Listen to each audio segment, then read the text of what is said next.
presidency, many on the left, this is now serious. They are totally, completely, utterly psychotic and unhinged. Now, remember, this wasn't supposed to happen. Donald Trump was never supposed to be elected by you, the people. In fact, when he was inaugurated in January of last year, remember many on the left, many Democrats melting down, lashing out with threats of violence directed at President Trump and the White House himself? Let's bring you down memory lane. Yes, I'm angry. Yes, I am outraged. Yes, I have thought an awful lot about blowing up the White House. When was the last time an actor assassinated a president?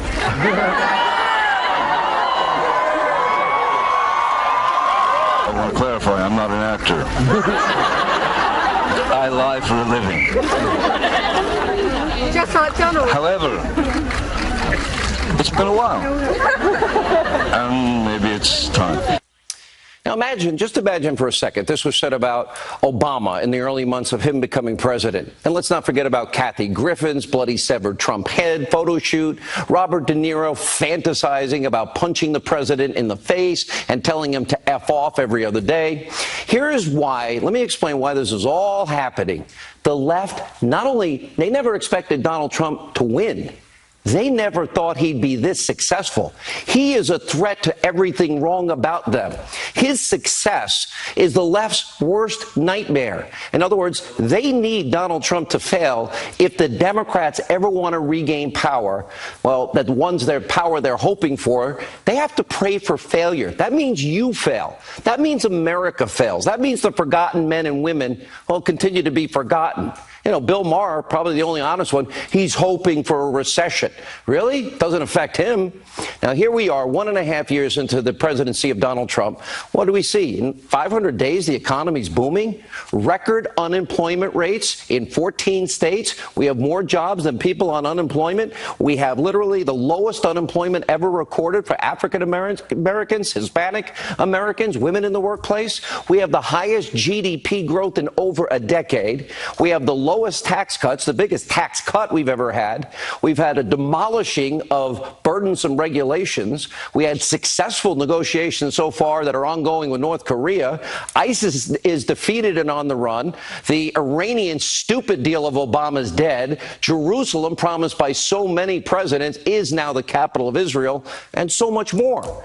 With each success, the Democrats' dreams of kicking Trump out of office becomes more faint and more remote, and now they feel it. And they're lashing out. They don't like his success. That's why it's getting louder and more insane by the day. And the left is actually now targeting those who actually work and support President Trump. Look at this. New Jersey so-called Senator, President wannabe Cory Booker, is calling for Americans to confront Trump officials. Look at Maxine Waters. Well, she's been calling for Trump's impeachment since almost his first day in office. Well, Maxine Waters is urging supporters to accost Trump allies wherever they go. This is dangerous. Watch. You have members of your cabinet that are being booed out of restaurants, who have protesters taking up at their house, who saying no peace, no sleep. And if you see anybody from that cabinet in a restaurant, in a department store, at a gasoline station, you get out and you create a crowd. And you push back on them. And you tell them they're not welcome anymore, anywhere. Now, naturally, those associated with President Trump, they're now being targeted by America's viciously angry left wing all over the country. They're doing it to women and children. Now, listen to what happened to Florida Attorney General. She'll join us in just a few minutes, Pam Bondi, this weekend as she goes to see the Mr. Rogers movie. Take a look. 3 huge guys came up and started probably an inch from my face, screaming at me every word in the book, cursing as loud as they could. So then my trooper came up and My boyfriend and I got our tickets, we're headed in, and then they ran in and circled me where I could not get into the theater. They stopped me. So he came up then and stopped them. So then we went in the theater, thought it was diffused. We're up getting popcorn at the concession stand, and they came up again, just every curse word in the book. And they're this far from my face. One spit on my head. Now, I can't say that was intentional because he was yelling so loud. I don't know if it was just him spewing out of his mouth. Picking on women and children. Now, the Attorney General will be here in a few moments. She'll give us more details on that. And she's only the latest Trump ally to be targeted. White House Press Secretary Sarah Sanders was literally thrown out of this weekend in a restaurant in Lexington, Virginia, named the Red Hen. Take a look. Many by now have heard that I was asked to leave a restaurant this weekend where I attempted to have dinner with my family. My husband and I politely left and went home. I was asked to leave because I work for President Trump. We are allowed to disagree, but we should be able to do so freely and without fear of harm. And this goes for all people regardless of politics. Some have chosen to push hate and vandalism against the restaurant that I was asked to leave from. A Hollywood actor publicly encouraged people to kidnap my children. And this weekend, a member of Congress called for people to push back and make clear to those serving their country in this administration that they are not welcome anywhere, anytime, for anything. Healthy debate on ideas and political philosophy is important, but the calls for harassment and push for any Trump supporter to avoid the public is unacceptable. Again, threatening women and children. What is wrong with you people on the left? And according to Sanders' father, former Arkansas Governor Mike Huckabee, the harassment did not end there. Listen to what he says. Once Sarah and her family left, and of course Sarah was asked to please vacate, Sarah and her husband just went home. They had sort of had enough. But the rest of her family went across the street to a different restaurant. The owner of the Red Hen, because nobody's told this, then followed them across the street, called people, and organized a protest, yelling and screaming at them from outside the other restaurant and creating this scene. Now, following this incident, the president tweeted out, quote, "The Red Hen restaurant should focus more on cleaning its filthy canopies, doors, and windows, badly needs a paint job, rather than refusing to serve a fine person like Sarah Huckabee Sanders. I always had a rule. If a restaurant is dirty on the outside, it's dirty on the inside." But what is dirty here is dirty political discrimination from the Red Hen, coming just a few days after our DHS Secretary, Kirstjen Nielsen, Secretary Nielsen, run out of a ADC restaurant by a group of other angry left-wing protesters. This is getting out of control. Take a look. Secretary Nielsen, how dare you spend your evening here eating dinner as you're complicit in the separation and deportation of over 10,000 children separated from their parents. Homeland Security Secretary Kirstjen Nielsen is in a Mexican restaurant of all places. Goal. Shame on you! Shame! Shame! Shame! Shame! Shame! Shame! Shame! Shame! Shame! Fascist pig! All right, so the insanity of the Democratic Party and the far-left progressives, actually they've kind of all merged together and become one and the same within just the past 12 months or so, has gotten so out of control that even out here in California, in liberal land, I'm hearing normie liberals on the street talk about how crazy they are and how bad they are making their party look. They talk about what Maxine Waters said just a couple of days ago. They're talking about people pushing people out of restaurants when they're trying to eat dinner. They're talking about protesters leaving dead, burnt animal carcasses on the stairs of politicians, and they're talking about these protesters blaring this audio in the ears of ICE agents and police officers, which is supposedly supposed to be this audio of allegedly some little girl crying who was separated at the border that was published by ProPublica, which it probably is just as fake as the Time cover turned out to be. But they're talking about these things and they're saying how crazy they truly are, and I think that this is what the majority of Americans feel and the majority of Americans agree with. It's gotten so bad that even the establishment Republicans created some sort of commercial that's called Unhinged that outlines and illustrates just exactly how crazy they have become. A few years ago, ideas that we talked about were thought to be fringe ideas, radical ideas, extremist ideas. Those ideas are now mainstream. I just don't even know why there aren't uprisings all over the country. And if you see anybody from cabinet, in a restaurant, in a department store, at a gasoline station. You get out and you create a crowd. And you push back on them. And you tell them they're not welcome anymore, anywhere. Do something about your dad's immigration practices, you feckless. What's Uncle Tom but for white women who disappoint other white women? One way you get rid of Trump is a crashing economy, so please bring on the recession. When was the last time an actor assassinated a president? I have thought an awful lot about blowing up the White House.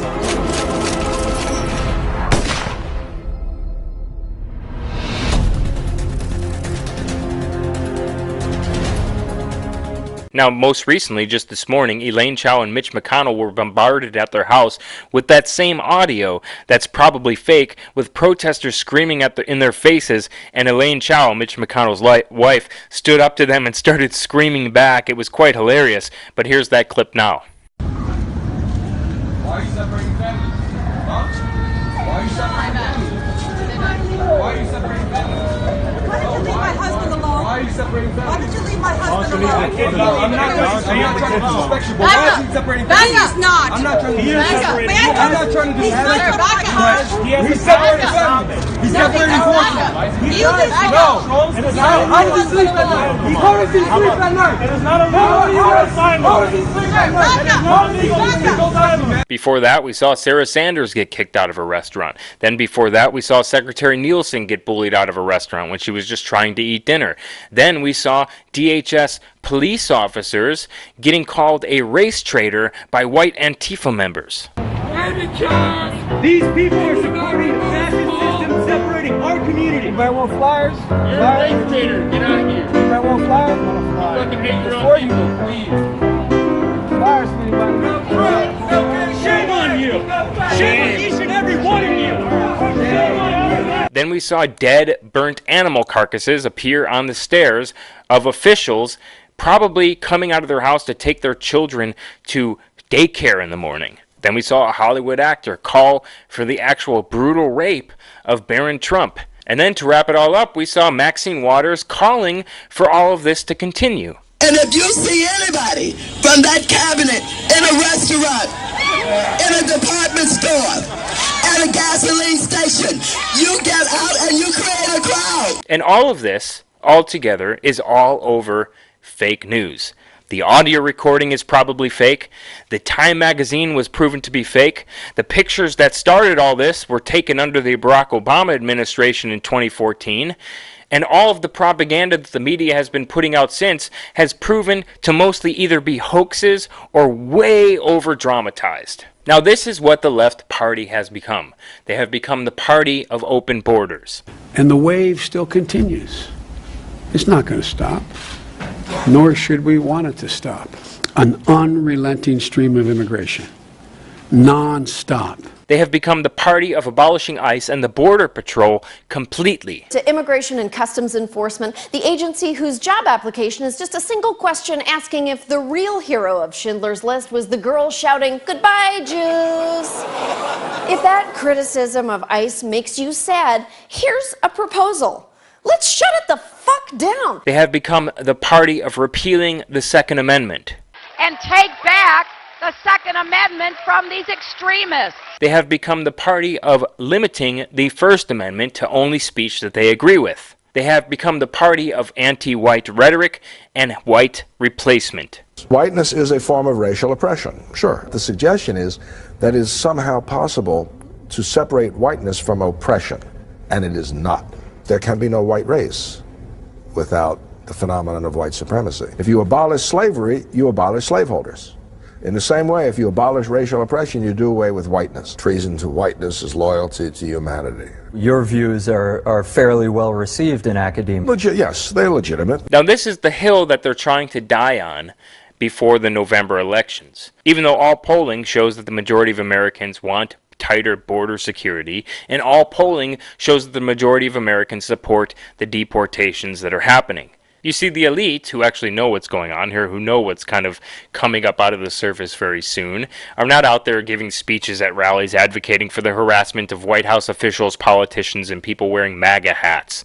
They actually know what's going on, and this is one of the reasons why one of the major subjects at the recent Bilderberg conference was populism is on the rise, and what can we do about it?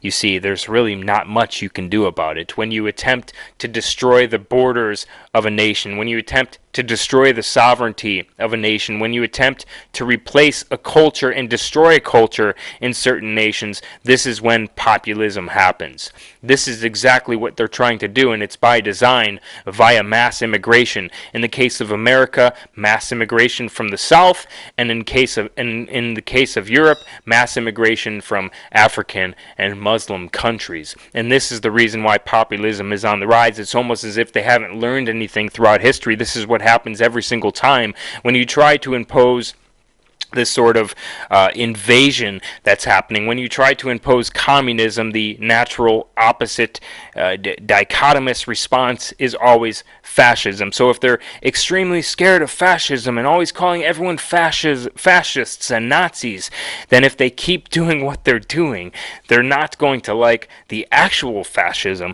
that is the dichotomous response every single time to the communism that they try to impose, to the mass immigration that they try to impose, to the egalitarian utopia that they try to force down people's throats. Throughout history, this has happened every single time. Now, this is what we're seeing in polling right now. The vast majority of Americans want our border secured. They want our border secured, and it's been like this for decades.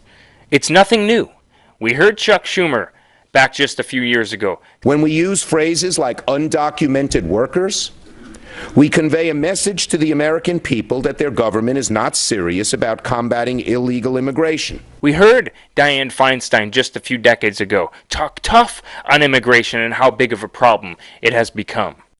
You have to concentrate on saying the people who should be here are those who come legally at this time. And we've got to, for the time being, enforce our borders. The day when America could be the welfare system for Mexico is gone. People see that 70% of Hispanic immigrants are on welfare. They see our demographics changing drastically just in the past 40 or 50 years. They see their neighborhoods get turned into mirror images of Mexico. They see the crime is on the rise within their neighborhoods as different demographics move in who aren't assimilating into the culture. They see this forced integration. They see this anti-white rhetoric in colleges. This is the face of the Democratic Party. It's Pelosi, it's Schumer, it's Maxine Waters, and it's Hillary Clinton. These are the leaders that you chose for the face of the Democratic Party. And no matter how many facts and statistics and economic outlooks you present to people on the left, they still don't understand it. They don't understand that if you import 1 million people who are 70% on welfare and over 50% don't even graduate high school, that those people are going to lower the wages of the American population who already reside here. They don't understand that the majority of these immigrants who are coming over here, who you say form the fabric of America, are mostly on welfare for over 20 years. Yet the 50-year-old single mother who entered the U.S. by swimming across the Rio Grande has government-funded housing, medication, and $700 a month in Social Security. She's been on assistance for 20 years. Zero on the food stamp for $4 and child support. They don't understand that the reason why their Social Security is failing, or their wages are dwindling, or they can't afford medical care, and they can't afford cost of housing, and they can't afford the inflation that they're experiencing, is because of the mass immigration of a low-skill, low-wage worker that is completely affecting society and culture to the 10th degree.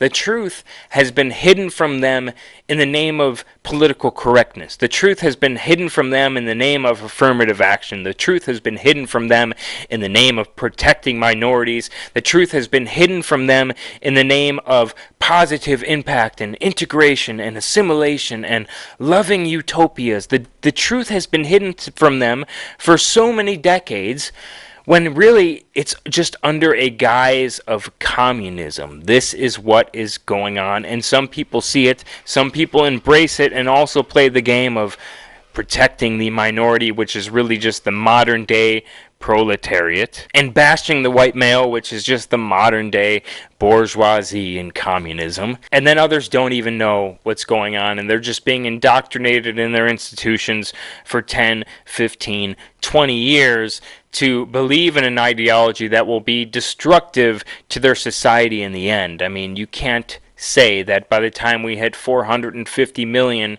in a few 50 years or so, that we will be sustainable. You can't honestly tell me that. No person, no economist would say that that is a good thing for a population, especially if the majority of immigrants are coming from nations that are low IQ, are coming from nations that are going to come here and be mostly on welfare, over 70%. They're coming from nations that are mostly just going to take housing certificates and just live off of the tax dollars of the majority of the population who already live here. No economist would say that that is a good thing. No economist would say that that has a positive impact on a country. No one would say that except for the very dumb and not very bright people, which unfortunately it seems like a lot of the population is becoming. I'll end with this, and here's what I really wanted to talk about. Here's the little white pill for you.